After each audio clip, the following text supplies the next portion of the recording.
Hai semuanya, kami dari kelompok 3 mata pelajaran Matematika Wajib kelas 10 yang beranggotakan Amirah, Alia, Anggun, Ariel, dan Aulia. Kalian bingung soal fungsi komposisi dan inverse? Langsung saja simak video kita ya. Selamat menonton! Materi pembahasan pada video pertama ini dibagi menjadi 6 subbab, yaitu pengertian fungsi komposisi, pengenalan domain dan range, rumus fungsi komposisi, syarat fungsi komposisi, dan sifat-sifat fungsi komposisi, serta cara menentukan komponen pada fungsi komposisi. Sebelumnya, pengertian fungsi komposisi merupakan penggabungan operasi pada dua jenis fungsi. Ketika ada suatu fungsi, kemudian dilanjutkan dengan fungsi lainnya, maka akan membentuk suatu fungsi baru. Fungsi baru inilah fungsi hasil komposisi dari kedua fungsi sebelumnya. Lalu pembahasan kita yang kedua ada domain dan range dari fungsi komposisi. Yang pertama, domain atau daerah asal dari fungsi komposisi adalah semua nilai X yang bisa kita substitusikan ke fungsinya. Fungsinya bernilai real. Misalkan terdefinisi sebagai fungsi komposisi G bundaran Fx, maka domainnya adalah X sedemikian hingga X merupakan elemen dari domain fungsi F dan Fx merupakan elemen dari domain fungsi G. Kemudian permisalan yang kedua apabila fungsi komposisi terdefinisi sebagai F bundaran Gx, yang mana domainnya adalah X sedemikian hingga X merupakan elemen dari domain fungsi G, dan Gx merupakan elemen dari domain fungsi F. Kemudian ada range atau daerah hasil. Range atau daerah hasil dari fungsi komposisi adalah hasil dari substitusi domain ke dalam fungsinya.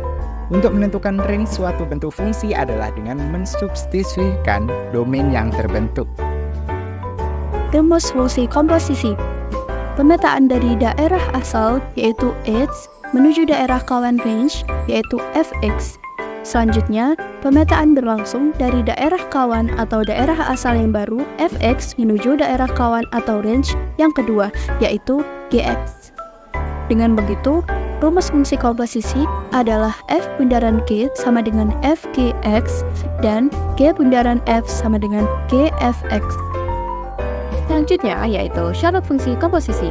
Nah, syarat yang harus dipenuhi agar fungsi F dan fungsi G dapat dikomposisikan menjadi sebuah fungsi komposisi ialah irisan antara daerah hasil fungsi F dan daerah asal fungsi G bukan himpunan kosong.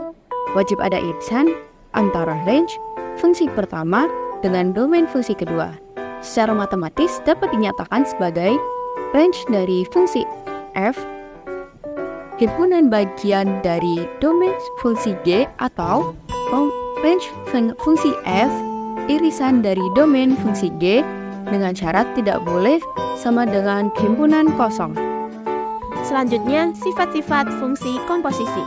Jika F, G, dan H merupakan sebuah fungsi dan F memetakan A ke B, G memetakan B ke C, dan H memetakan A ke C, maka berlaku 1. Tidak komutatif, 2. Asosiatif, 3. Identitas, jika I fungsi identitas atau IX sama dengan X. Kemudian pembahasan yang berikutnya yaitu menentukan komponen pembentuk fungsi komposisi. Jika diketahui fungsi komposisinya G bundaran Fx atau F bundaran Gx, dan diketahui salah satu fungsi yaitu fungsi F atau fungsi G, maka cara menentukan fungsi yang belum diketahui adalah dengan cara yang pertama, jika diketahui fungsi F dan fungsi komposisinya yaitu F bundaran Gx, maka fungsi G ditentukan dengan cara mensubstitusikan bentuk Gx ke fungsi F. Semua variabel X pada fungsi F digantikan dengan Gx. Kemudian cara yang kedua adalah jika diketahui fungsi F dan fungsi komposisi G bundaran Fx, maka fungsi G ditentukan dengan cara mensubstitusikan bentuk Fx ke komposisinya, lalu dimisalkan agar menjadi satu variabel. Terima kasih sudah menonton video kali ini, dan sampai jumpa pada video pembahasan mengenai fungsi inverse.